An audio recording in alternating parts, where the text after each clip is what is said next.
Hey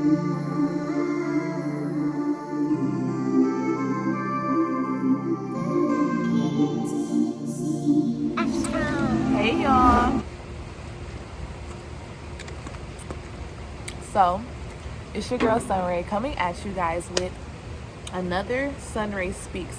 So, this has been a question actually that I've seen a lot of people asking as of late is how do you surrender, right? So I like to mention how there was one point in time when I had crippling anxiety and I used to really live my life in fear. And one day I just woke up.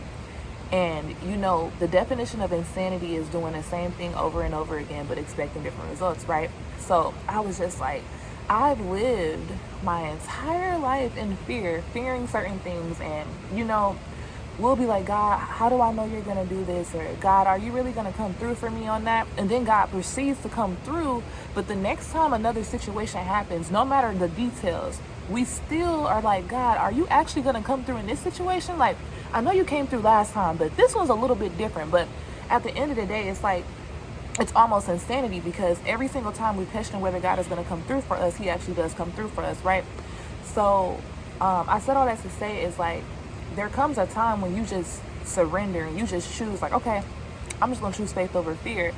But it's a daily commitment. It's something that you have to continuously remind yourself. So when you surrender, it's not just you saying like, here, God, take my bye. Take it, like keep it, It's like every day you're like, God, I choose to give this to you. Because some days Satan going to bring it back to you. You got to be like, God, I give it to you. The situation with my baby dad, God, I give it back to you. The situation with my mom, that I give it back to you. You got to constantly remind yourself that you're giving it to God. Because think about it. Your mind is already pre-programmed to worry. Your mind is already pre-programmed to fear. So you have to break that programming. And the only way to break that programming is one, find your scriptures that are going to help you. Like one scripture that helped me was Philippians 4:6. Another scripture that helped me was Jeremiah 29:11. Another scripture that helped me was Psalms 112:7.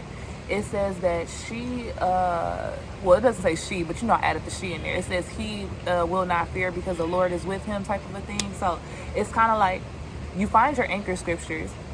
Two, you find certain songs that you can just play or you can just say certain lyrics to. Like when you find yourself getting worried and in that funk, about a situation that you felt you gave to God, but it keeps coming back to you. What else have I done? Sometimes when you find yourself struggling to surrender, it's coming from a lack of understanding. And one thing that I've realized is when you write, as you write, you begin to develop an understanding about your situation and why it is that you're giving it to God, especially when your back is against the wall. Like a lot of people in this season, God is forcing you to surrender. God is forcing you to surrender. Why? Because he's pushing you, he's pushing you to the extent where you have to realize like, dang God, I really am not able to do anything to change my situation. I have no choice but to rely on you.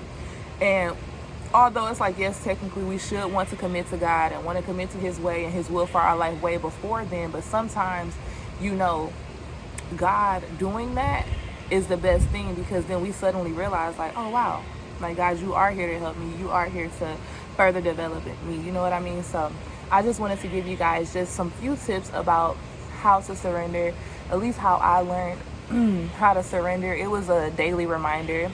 Anytime I get worried, I'm like, I gave that to God. I gave it to God. Now it's to the point where I don't even think twice about it.